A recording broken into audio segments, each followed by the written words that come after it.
तो कहानी की शुरुआत में हम अर्नव नाम के एक लड़के को देखते हैं। वो अपने पेरेंट्स के साथ अपने फियांसे के घर से जब वापस आ रहा था, तभी जंगल के रास्ते में अचानक से उसकी कार के सामने एक बूढ़ी औरत आ गई। अर्नव उसे देख नहीं पाया और उस औरत का एक्सीडेंट होकर वो मारी गई। ये तरह से अर्नव की गलती थी, लेकिन अपने बेटे के जेल जाने के डर से अर्नव के पेरेंट्स पुलिस से ये झूठ बोल देते हैं कि एक्सीडेंट में अर्नव की गलती नहीं थी। वो औरत जानबूझकर अर्नव की कार के सामने आई थी सुसाइड करने के लिए, अपनी जान लेने के लिए। पुलिस ऑफिसर जब उसके गाँव में आके पूछताछ करते हैं तो पता चलता है कि वो बुढ़ी औरत गाँव से दूर जंगलों में एक छोटी सी झोंपड़ी में रहा करती थी। गांव के सभी लोग उससे डरा करते थे क्योंकि हर महीने वो गांव के कुत्तों को उठाकर ले जाया करती थी। न जाने वो उनके साथ क्या करती थी। पुलिस छानबीन करते हुए जंगल में उस औरत की झोंपड़ी तक पहुंच जाती है, जहां उन्हें डरी सहमी एक लड़की दिखाई देती है। इस लड़की का नाम है रुखसाना और वो जो औरत अभी मरी थी, रुखसाना उसी की बेटी थी। पुलिस रुखसाना को बताती है कि तुम्हारी मॉम की डेथ हो गई है और तुम्हें हमारे साथ शहर चलना होगा। अजीब बात ये थी कि इस टाइम हम रुखसाना के मुंह पे कोई परेशानी, कोई दुख नहीं देख रहे थे, ऐसे जैसे उसे अपनी मॉम की मौत से कोई फर्क ही ना पड़ा हो। वो अर्नव और पुलिस के साथ शहर आ जाती है। सीन कट होकर हमें मुर्दा घर में एक आदमी को दिखाया जाता है। वो जब पोस्टमार्टम के बाद इस बूढ़ी औरत को दफन कर रहा था तो तब उसे उस औरत के हाथ पे एक अजीबो गरीब निशान नजर आता है। जिस निशान को देखते ही वो डर गया। उसने फौरन बांग्लादेश में एक आदमी को कॉल मिलाई जिसका नाम था प्रोफेसर कासिम अली। यह आदमी कासिम अली को बताता है कि उसने एक मरी हुई औरत के हाथ पे औलाद चक्र का निशान देखा है। ये बात सुनते ही कहानी एकदम से फ्लैशबैक में चली जाती है और हमें कासिम अली के पुराने दिन दिखाए जाते हैं जब कासिम अली क़यामत आंदोलन नामी एक मुहिम का हिस्सा थे। इस मुहिम के दौरान कासिम अली हर उस औरत को मार दिया करते थे जिसके हाथ पे औलाद चक्र का निशान होता था। ऐसे ही एक दिन जब कासिम अली एक औरत को मारने लगते हैं तो वो औरत कासिम अली की आंख में अगरबत्ती घुसाकर वहाँ से भाग जाती है। उस वक्त वो औरत प्रेग्नेंट थी। इस सारी कहानी को बताने का मकसद ये है कि वो औरत जिसे अभी मारा गया वो कोई और नहीं बल्कि वही औरत थी जो कासिम अली की आंख पर हमला करके भाग गई थी, जिसका पता अब कई सालों बाद कासिम अली को चला था। यहाँ प्रेजेंट टाइम में हम देखते हैं कि जब रुखसाना पुलिस से बात कर रही थी तो वो काफी डिस्टर्ब थी। उसने पुलिस से कहा कि उसे अगरबत्ती से डर लगता है। इन सारी चीजों के दौरान हम देखते हैं कि वो आदमी जिसने कासिम अली को उसकी मॉम के मरने की खबर दी है वो भी चुपके से उसके ऊपर नजर रखे हुए था। सारी लीगल फॉर्मेलिटीज कंप्लीट होने के बाद अर्नव रुखसाना को उसके जंगल वाले घर में छोड़ने के लिए चला जाता है, जहाँ रुखसाना की मरी हुई माँ के एलियंस आते हैं जो रुखसाना को अपने पास बुला रही थी। यही अब इसी झोंपड़ी में रुखसाना को किसी के जोर जोर से सांस लेने की आवाजें आने लगती हैं, जिससे डर कर रुखसाना वहाँ से भाग जाती है। अगले दिन दिखाया जाता है कि कासिम अली अपने कुछ लोगों के साथ रुखसाना को उसकी झोंपड़ी में पकड़ने के लिए आए थे, लेकिन रुखसाना तो उनके आने से पहले ही भाग चुकी थी। यहाँ कासिम अली को रुखसाना का एक बाल मिलता है जिसे वो अपने पास संभाल कर रख लेते हैं। हम देखते हैं कि रुखसाना भाग कर अर्नव के घर आ चुकी थी। वो बहुत ज्यादा डरी हुई थी। उसने काफी सारा टाइम अर्नव के बेड के नीचे गुजारा। एकदम से अर्नव की भी नजर उसके ऊपर पड़ जाती है और अर्नव उसे यहाँ देखकर परेशान हो जाता है। उससे पूछता है तुम यहाँ कैसे आई, जिसके जवाब में रुखसाना कहती है कि कुछ बुरे लोग उसके पीछे पड़े हुए थे जिनसे जान बचाकर उसे भागकर यहाँ आना पड़ा। रुखसाना बताती है मैं उनमें से किसी आदमी को नहीं जानती थी सिवाय एक के। उस आदमी को मैंने अपने बचपन में देखा था। बचपन में भी वो मुझे मारने आया था और मुझे लगता है कि अब भी वो मुझे मारने ही आया है। उसकी मेरे साथ क्या दुश्मनी है मैं ये नहीं जानती। इस आदमी की हमें समझ आ ही गई थी कि वो और कोई नहीं बल्कि प्रोफेसर कासिम अली थे।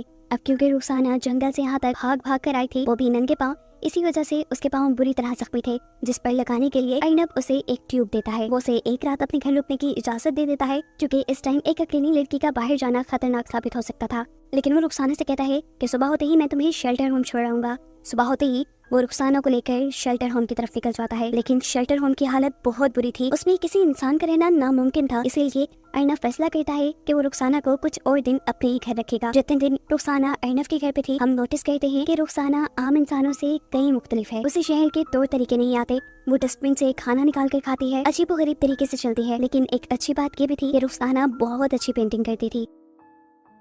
उसके पास हर टाइम एक नेल कटर होता था जिससे हर रोज वो अपने नेल काटा करती थी, क्योंकि रोज उसके नेल आम इंसानों से कहीं ज्यादा बढ़ जाया करते थे। अर्नव इस चीज से परेशान एक दिन उसका नेल कटर छुपा लेता है और अपने नेल काटने के लिए रुखसाना छुरी का इस्तेमाल करती है, जिसकी वजह से उसके पाँव बुरी तरह जख्मी हो जाते हैं। इसके अलावा अब अर्नव के घर में कुछ अजीब व गरीब चीजें भी होने लगी थी। यानी जैसे ही अर्नव ऑफिस के लिए निकलता था, अर्नव के घर से कुछ अजीब व गरीब आवाजें सुनाई देती थी, जिन आवाजों के बाद रुखसाना का भी चेहरा बदल जाया करता था। उसका चेहरा डरावना हो जाता था। ऐसे ही एक रात में रुखसाना को बहुत जोर से पेट में दर्द होता है। यहाँ अर्नब उसके पास उसकी मदद के लिए आता है, लेकिन वो अर्नब को भी अपने से दूर कर देती है। उसके बाद आधी रात में जब अर्नब सोने के लिए चला गया तो तब हमने देखा कि रुखसाना ने टेरेस में जाकर बिल्डिंग से जंप कर दी, लेकिन इस सब के बावजूद वो मरी नहीं। वो तो जिंदा सलामत ऐसे नीचे थी जैसे कुछ हुआ ही ना हो। और इस बात से हमें मालूम हुआ कि वो कोई आम इंसान नहीं बल्कि एक ऐसी क्रिएचर है जिसके बारे में शायद हम नहीं जानते। वो यहाँ नीचे जाकर सोसाइटी के एक डॉग के ऊपर हमला कर देती है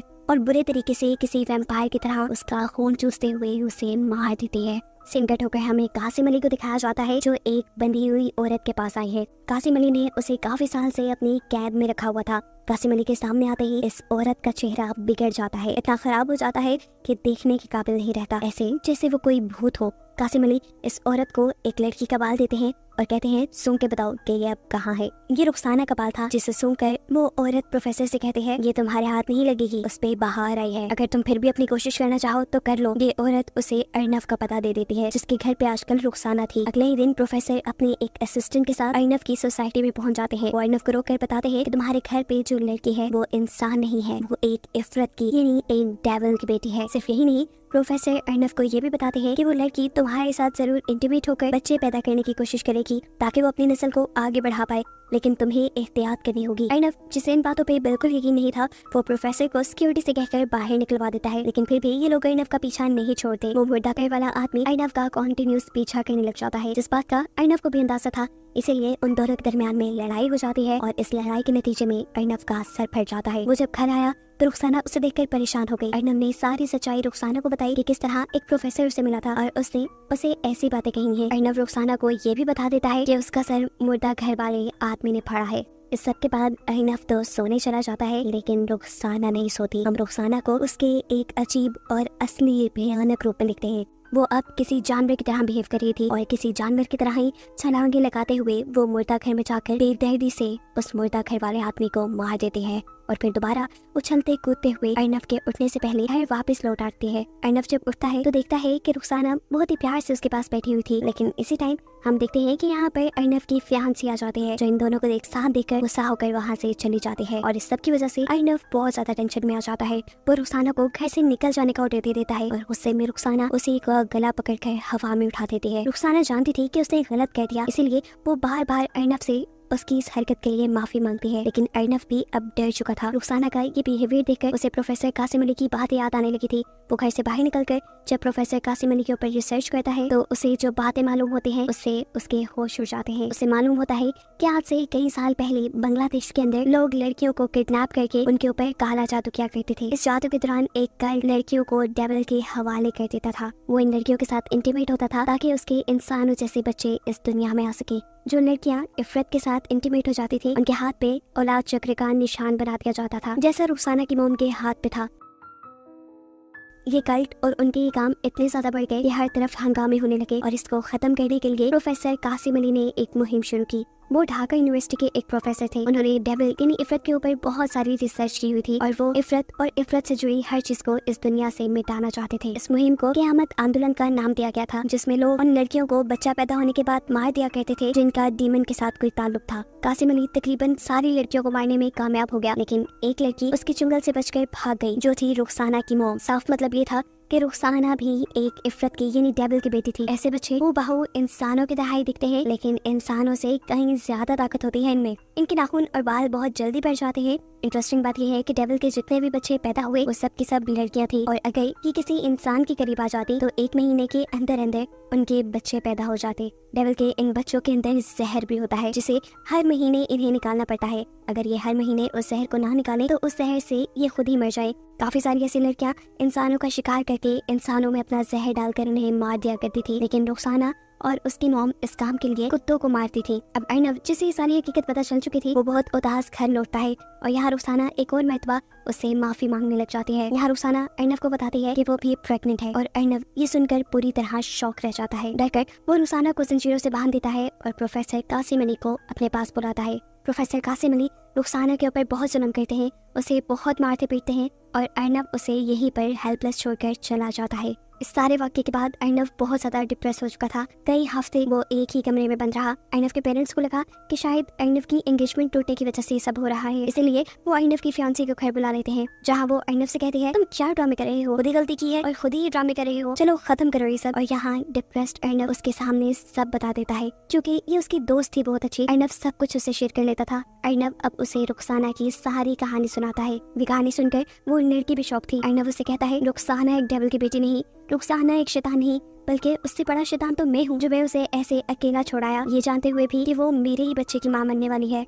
यहाँ अर्नव की फियांसी सारी सिचुएशन समझते हुए और अर्नव की दिमाग की हालत को देखते हुए उसे कहते हैं जाओ तुम जाकर रुखसाना की मदद करो। अर्नव फौरन अपने फ्लैट में जाता है और वहाँ जाकर वो देखता है कि रुखसाना तो वहाँ से भाग चुकी थी और जो लोग रुखसाना के ऊपर नजर रखे हुए थे, रुखसाना ने उन्हें मार कर फांसी से लटका दिया था। सीन कट हो गए, हमें रुखसाना को दिखाया जाता है जो कासिम अली के घर पहुंची है। कासिम अली उसे यहाँ देखकर शौक था। इससे पहले कि कासिम अली कुछ करता, रुखसाना यहाँ उसकी गर्दन को तोड़ते हुए उसे मार देती है। मरने से पहले कासिम अली कुछ मैजिकल स्पेल्स भी बोल रहा था, जिसकी वजह से रुखसाना कंट्रोल में आ जाती, लेकिन ये मैजिकल स्पेल्स रुखसाना के ऊपर कोई काम नहीं करते क्योंकि रुखसाना ने हेडफोन्स लगाए हुए थे। इस सब के बाद रुखसाना जाते हैं अर्नव की फियांसी के घर, जिसकी वजह से उसकी और अर्नव के दरमियान में दूरियां आई थी। वो यहाँ इस लड़की को मारना चाहती थी, लेकिन अपने आप को बचाने के चक्कर में वो गलती से रुखसाना के पेट पे वार कर चुकी थी। रुखसाना के पेट पर हमला करने की वजह से उसे पेट में दर्द होने लगा था और अब वो टाइम आ गया था जब रुखसाना अपने बच्चे को पैदा करती। अर्नव की फियांसी भी यहाँ अपनी जान बचाकर भागने के बजाय रुखसाना की मदद करती है उसका बच्चा पैदा करने में।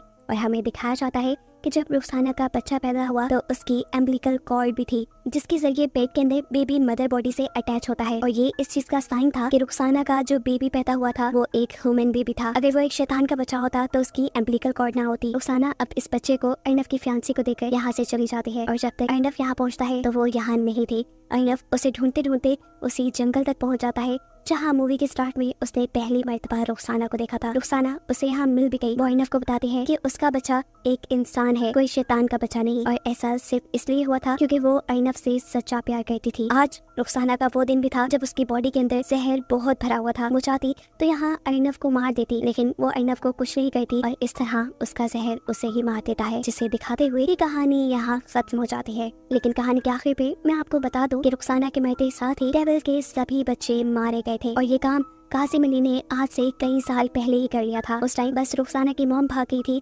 जिसकी वजह से एक रुखसाना ही डेविल की बेटी थी जो मारी नहीं गई। उसका बेटा भी पूरी तरह इंसान था और ये दुनिया अब इफरत यानी डेविल के कर्ज से आजाद थी।